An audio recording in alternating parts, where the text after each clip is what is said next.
Whether it's your first time here or you're a regular here at Mr. Super Oz, I just want to thank you for tuning in to the channel. It exists because I, Oz, from the channel Mr. Super Oz, I wrote a 68-page graphic novel called Everlasting Survivors. Volume 1 is called All Day Long. If you follow the link in the description of this video, you can get yourself hats, shirts, posters, all kinds of fun things. But most importantly, you can get the story itself. And the more people that pick up the story, the greater the chances are that there can be continued adventures with these heroes. If you could, give it a like, subscribe if you haven't already, leave a comment, enjoy.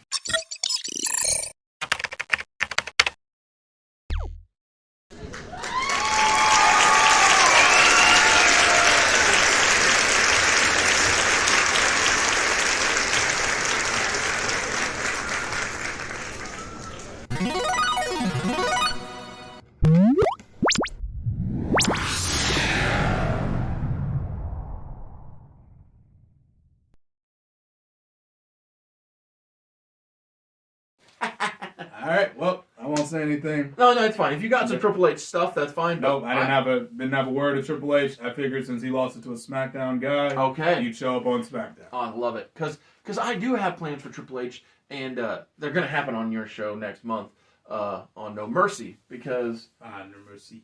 Yeah, yeah. Otis. Anyway, continue with the Monday Night Raw, my man. Yes, sir. So, we start the show off with a feel-good celebration. Too Cool come out. The crowd is popping. That's a great theme song. And honestly, they're just happy about the tag title win. They're celebrating their moments. They do the sunglasses gimmick with the dance. And that's literally it. It's just a happy moment to open the show. Good. I ain't mad at it. I'm a fan of both of these talents, and I like that they're on top. And I also like that you've got so many plates spinning around, whether it's the King of the World, Chris Jericho, and the Devil's favorite demon of Kane, or it's Positively Unstoppable, led by Diamond Dallas Page, or the inevitable rematch with the Dudley Boys. Yep. You've just got a lot of good pieces in place. There's tons of fun tag stuff to do, and I honestly can't wait. Oh boy, can't wait to book. But next up is the thing that this Hardcore Hero Open Challenge has been building to this whole time. Is it now? Is now the time? No, I'm joking. Oh, okay. Thought it was next month. Yeah, it is next month. Got me all hot and bothered. I was ready. But you'll be surprised with how this works, because I feel like I'm going to throw you through a loop, and you'll probably understand where I'm going by the end of the show.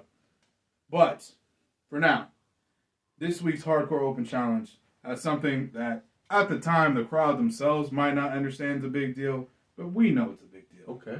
So answering this week's Hardcore Open Challenge is John Cena.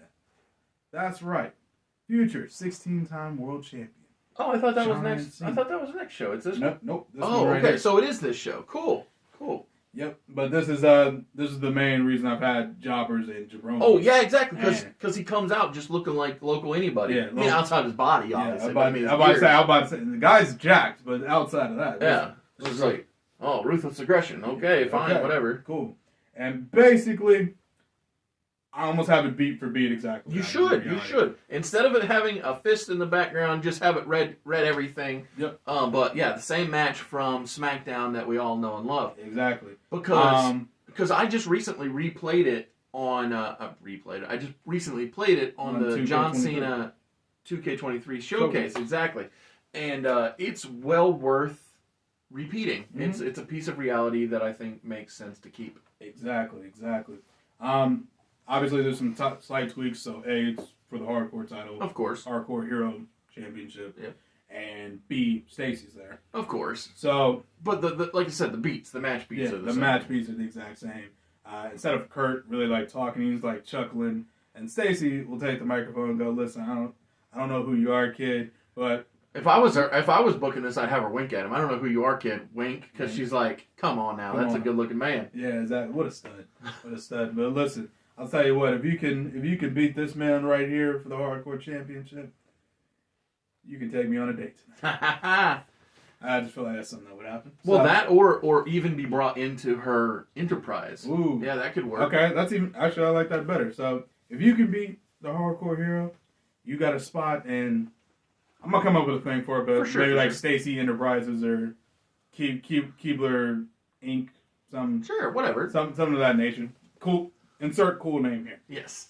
But basically, like, Kurt's like, oh, come on, Stacy, that's not gonna happen. Never gonna happen. Yeah. Never gonna happen. This kid, he's never gonna be main event anything. But kid, what do you have? Yes. That makes you think you can even beat me? Yes. And then that's where the beat for beat comes. Of course. And match, like I said, match happens the exact same way. Love it. Literally no differences except Stacy's on the outside. But ends with Cena putting in a hell of a performance. Mm-hmm. Everyone loves it. He goes after he loses, obviously, because duh. Yeah, of course. Well, because that's how the match actually ends. Yeah. He goes backstage, and I even have the same scenario minus a few people because, most of them are on SmackDown. Yes. He's shaking hands with the veteran, shakes hands with Rob, which will be funny. Absolutely. And everyone's patting him on the back saying, great work, kid. I think you got a real future here. Yep. Looking forward to see what you do, etc., etc. Like it. I like it a lot. Next up, Trish and Lita come out, and Trish pops with the, they come out for the Gregory Helms interview segment, because, Yes. got to get the Ace Detective, Ace Reporter on the show. And Trish explains. You know that I said that I didn't do the 2-man power trip because I didn't? Yeah.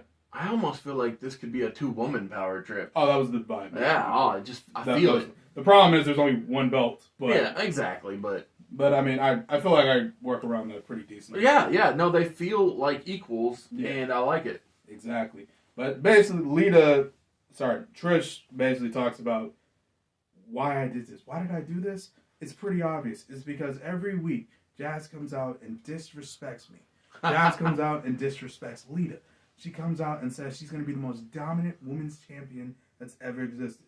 Now, I'll be honest, I didn't look this up. I'm pretty sure Trish is like a 2-time women's champion at this point. Maybe 1. Not coming to mind as quickly as I wanted it to. Sure, it's fine, but she is a prior champion. She is a prior champion. Yes. So is Lita, I think. Should have been. It has been. But she's saying, we have been top champions before, and we have done everything we can to try to get this company on the right track. And just because now everything's going your way, now things are picking up, now that Mick Foley's in charge, we're getting opportunities. All of a sudden, it's Jazz. It's Jazz that's doing this revolution. It's Jazz that's making this mission statement for the women. No, screw that. We've been doing that this whole time. So you know what, Jazz? We're going to keep kicking it, you know what, each and every week until one of us becomes the women's champion. And that's it. That's the segment, because the Jazz isn't there that week, yada, yada. Right, it makes sense. Yep. And then last but not least, we end the show. It's actually probably my most promo-heavy Raw I've ever done in hindsight. Because... well, we got to give some people some rest after that hard work over pay-per-view. Yeah, I was about to say they've been killing themselves for weeks upon weeks, so I figured it worked out. But RVD comes out with his U.S. title. Says he's not defending it tonight due to, I don't know, his weed hurts or something. I got a plan for why he's not defending. He's just not. Comes out, says he's been turning away top challengers for his U.S. title for months. He's been dominating. He's been working to continue to be great. And he says that's not going to stop now. But I've decided that the very last open challenge I'm going to do is going to happen at No Mercy.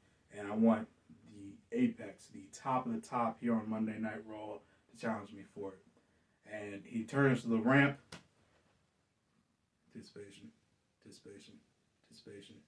Christian returns. Oh, okay. So, I'll be honest with you. Yes. I love Christian. I do think he's a great guy. Mm-hmm. However, oh boy, there's one man that came to my mind when you said that you want the tip top. And when you said that Rob Van Dam is ending the show in a promo, I wanted, and no knock, love Christian, not anti-Christian, I wanted Paul Heyman to interrupt Rob Van Dam and have Brock Lesnar F5 that guy through the ring. Yeah. So, and here's why. Go ahead. So, Brock is not challenging Rock until SummerSlam, right? And so in my mind, I thought, man, if Brock is not necessarily getting the title shot, but feels slighted by not being chosen and just F5's RVD. I just it happened in my imagination. Gotcha. And then secondarily, because Brock took out Christian could not answer the challenge per se, but run off Brock and Paul, help up Rob. Rob then gives him the title shot. I see. You see, I see what you're thinking there, Sure. and it makes sense. The reason I didn't do that is because if I put Brock in there, I have to have him win the U.S. title. Well, that's the thing that's why I wasn't going to have him actually get the shot, but just be offended, if you will. But that's cool. But, I love Christian, and I think Yeah. him and Rob Van Dam are going to have a great match. And my thing is, Where was he on the show? who? The King of the Ring. King of the Ring?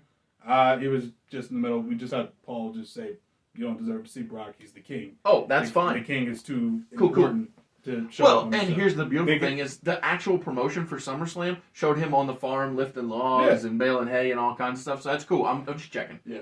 Really, so if I didn't say somebody was on the show, it's literally just because the rest of them, because I've literally been killing everybody. Absolutely. Ain't nothing wrong with that. But yeah, so I the reason I had Christian come out Yes. is because A, he's really hot with the crowd. absolutely Everyone loves him. I do. Rob already has an ingrained respect for him from the first show. From the first the opening of this program. Yep. And it's a good main event for Raw. Well, It'll be the I've- semi-main.